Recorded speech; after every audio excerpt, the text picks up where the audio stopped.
Hey everyone, welcome to another episode of MMA and Coffee. On this episode, it's a recap of UFC 220.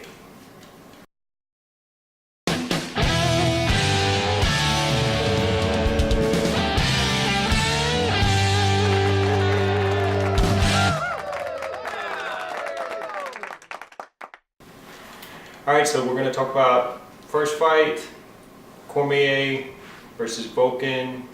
What'd you think? It went pretty much how I expected it to go. I thought Volkan was stepping up into a level he wasn't prepared for, and that's exactly what happened. He got whooped. Well, I figured that Cormier's wrestling was just going to be too much, man, and it was. the first minute or 2 minutes was pretty crazy because basically Volkan went for broke. Yeah. And They started off at a high pace. the pace he set in the first round, there's no way he was prepared or even decided to fight a 5-round fight. No, he wanted to finish him because he knew that was his best chance of winning the fight. He just went. I get the game plan. He went crazy. He didn't catch him. DC, I know you hate this saying, but he weathered the storm. I hate it when it's not a storm. I would barely call it a storm. Okay, so He met it. They met. Yeah. Like, his chin held up. Really, he tagged him one time pretty good. Yeah, but DC tagged him as well. Yeah. The round ended almost with a submission. Yeah. And I think once he realized the advantage he had on the ground, second round he went straight for it. Oh yeah. Dominated and. I think Cormier planned to fill him out a little bit, and Volkan didn't let him. So There was no filling out process. They just kind of started swinging, and then Cormier kind of got the better of him. And There's a lot of fighters that start off slow. Yeah. And he's like, no time. It was a smart plan. He just doesn't have the tools, man. He just don't. I mean, Cormier, I think he's just head and shoulders above everyone. Yeah, it definitely is. Metaphorically, not literally. It's an experience difference. Yeah. All right, moving on to the main event, Stipe versus Francis. So I thought Francis had a good shot of winning this fight. He never really got a chance to land as clean as I think he would have liked to. So we did in the video before the fight. We both agreed that if the fight went past the first round, that meant things were going pretty good for Stipe, and that ended up being true. The only thing I would like to see is him go for a finish. He dominated Ngannou. I think he won every round. The first round was the only one that could have even been arguable, and he ended that on top. So I mean, he dominated him, controlled him, never really got drawn into the brawl that we thought he might. He fought him smart. He came in with the plan and fought him smart. He has a tendency to get hit, and he didn't let himself get hit. So he had really good head movement. My prediction for the fight, because a lot of people said Stipe does get hit, was Stipe's good at moving away with punches, so he has good distance. So I have basically two comments about this fight. The first one was just segueing off what you said with Stipe being able to finish it. If you look at the first 2 rounds, he did get hit some big shots. My assumption is after he got hit really hard, he was just on autopilot, survival mode. Maybe. He didn't want to get hit again. I think he, fought really smart fight. He fought safe.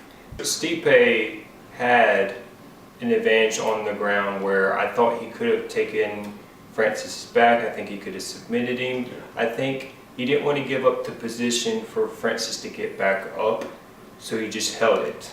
It was almost like a stalemate. He just held the position instead of taking his back. He knew that he wasn't in any danger as long as it stayed on the ground. So he played it safe. He just didn't take a risk, and he's still the champ, so you can't. I think that's a small criticism someone could make. It is. It's nitpicking. It's just I think it's because everyone expects this to be a big, a crazy fight or whatever. It ended up just being one-sided and dominant showing by the champ. The big story of this card, though, isn't even the fights. It's what's going to happen now. I was about to say, it's what's going to happen a good now. thing we did not do the recap instantly. Yeah. Because now Cormier and Stipe have been scheduled to fight. Honestly, I think Cormier saw a weakness in this fight in the grappling. Yeah. That's exactly. That made him confident enough to take the fight. Yeah.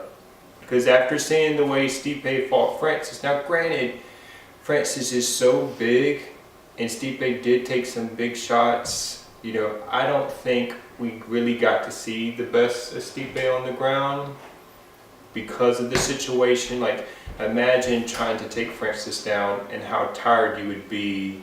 You know, they had an adrenaline dump. So I felt like he was really tired. It wasn't the best Stipe. Regardless, we know he's not a better wrestler than Cormier. The big thing here is there's a big size difference, though. I mean, Cormier's been undefeated at heavyweight, but he had never fought a heavyweight as good as Stipe. So it's an interesting fight. You know what's really interesting too is Stipe. If you watch him, he doesn't really have one thing that just stands out about him. No. But he keeps on winning. He's well-rounded. He's very well-rounded. I mean, he don't have like the most power. He doesn't have the most speed. He's not the best wrestler. He's not the best striker. He just doesn't have a weakness. He doesn't have a glaring weakness. Yeah. And that's why he wins, because he can fight anyone in their weakness. Yeah. That's what he did. Yeah, that's what he exploits their weaknesses. That's true. That's why he won. So I'm excited about the fight. Yeah. I actually think Cormier has a big chance to win in it. With that said, though, it's kind of funny that even after this fight, Stipe most likely is going to be the underdog again.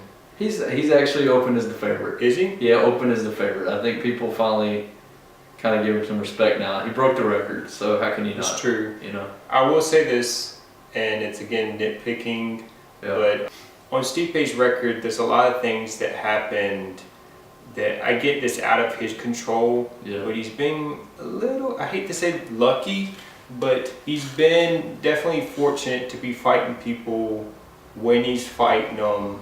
I think he fought Francis when he's not experienced. He caught Francis inexperienced. He caught JDS and Overeem on the way down. And I mean, I know Worden was the champ, but he's still kind of up there in age. Yeah, they're all got baggage. Yeah. So it reminds me of when Jones took over light heavyweight. It's very similar. Very similar situation to that. Yeah, it's a very similar situation to John Jones, where, you know, he was fighting a lot of former champs. Yeah. A lot of guys that have been in division for a really long time. Kind of feel the same for Stipe. Heavyweight, it's a lot of old guys. Yeah. And he's in his prime. You know, he's been out. Yeah. So I think Cormier's, it's a good matchup. It's a good matchup. It'll give time for another contender to develop. And honestly, I think it's the match to make for both of them. There's no clear contender in either. Yeah. Cormier would just had a rematch with Gus. Stipe is probably rematching Worden because I don't think Kane's ready yet. So yeah, it would have been rematches or this. So I'm ready. I'm ready. All right. So that's what we thought about the event and the fights. What'd you think? Let us know in the comments below. See y'all next time.